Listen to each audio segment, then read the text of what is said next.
All right, let's get to a couple of wacky things in different ways. This memo has now leaked. This is a memo from Donald Trump's lawyer with a plan, a 6-point plan for how they wanted to overturn the results of the 2020 election. This memo is remarkable, but for more than one reason. It's remarkable because of the audacity of thinking to do this. It's also remarkable because it makes clear to me that they know this is all BS. They know Trump didn't actually win.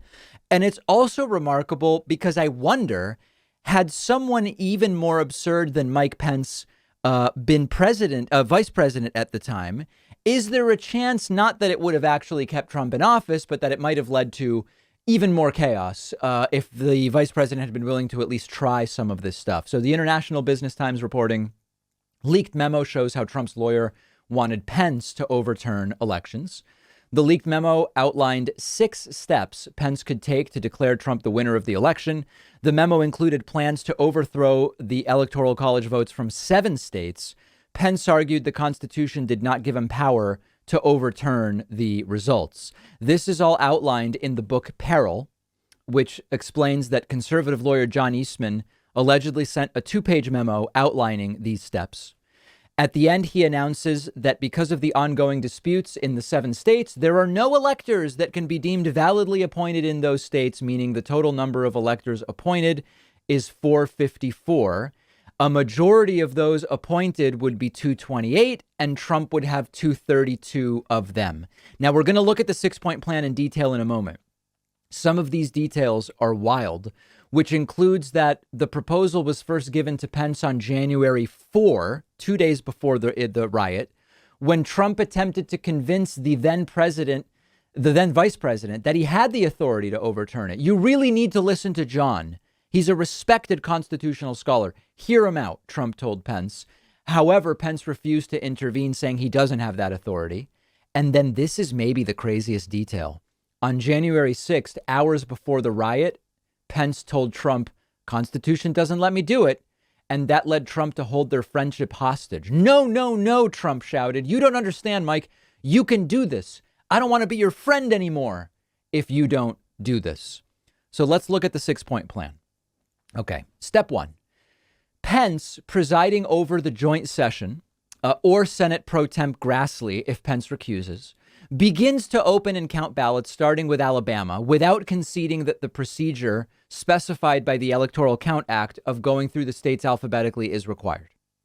When he gets to Arizona, he announces he has multiple slates of electors and so is going to defer decision until finishing the other states. This would be the first break with the procedure set out in the act. So this is an idea we talked about before. They were talking about you just send different electors, send Republican electors. Step 3. At the end, he announces that because of the ongoing disputes in 7 states, there are no electors that can be deemed validly appointed in those states. That means the total number of electors appointed, the language of the 12th Amendment, is 454. This reading of the 12th Amendment has also been advanced by Harvard law professor Lawrence Tribe. A majority of the electors appointed would therefore be 228. If you reduce the number of appointed electors, you reduce what it counts as 50% plus 1. There are at this point 232 for Trump, 222 for Biden. Pence gavels President Trump as reelected. Howells, of course, from the Democrats, who now claim, contrary to Tribe's prior position, that 270 is required. So Pence says, fine. Pursuant to the 12th Amendment, no candidate has achieved the necessary majority. That sends the matter to the House, where the votes shall be taken by states, the representation from each state having 1 vote. Republicans currently control 26 state delegations. President Trump is reelected there as well. Step 5, one last piece. Assuming the Electoral Count Act process is followed and upon getting the objections to the Arizona slates, the 2 houses break into separate chambers, we should not allow that the Electoral Count Act constraint on debate to control.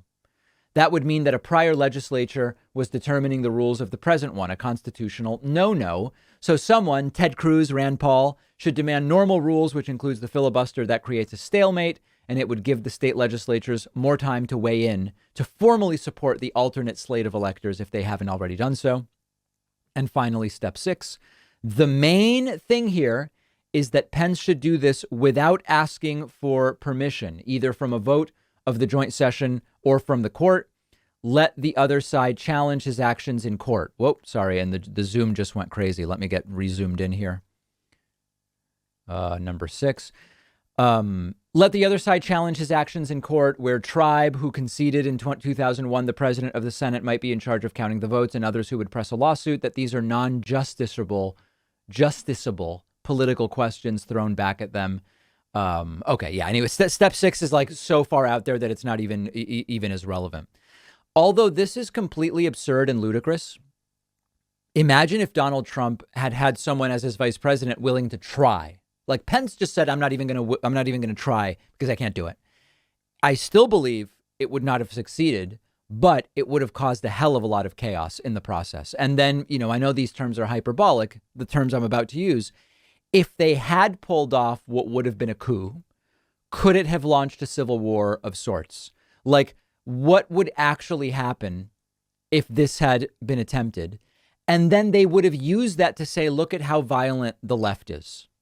An absolutely insane 6-step plan. I guess it feels weird to say this, but I guess in some way we should be glad it was Pence and not someone even crazier. Like VP Marjorie Taylor Greene almost certainly tries this. VP Matt Gaetz probably tries this. It still fails, but it might cause insane chaos and violence in so doing.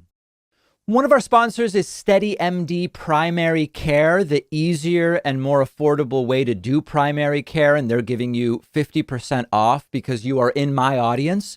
You just answer a few questions. SteadyMD will match you with a licensed primary care physician that's tailored to your needs.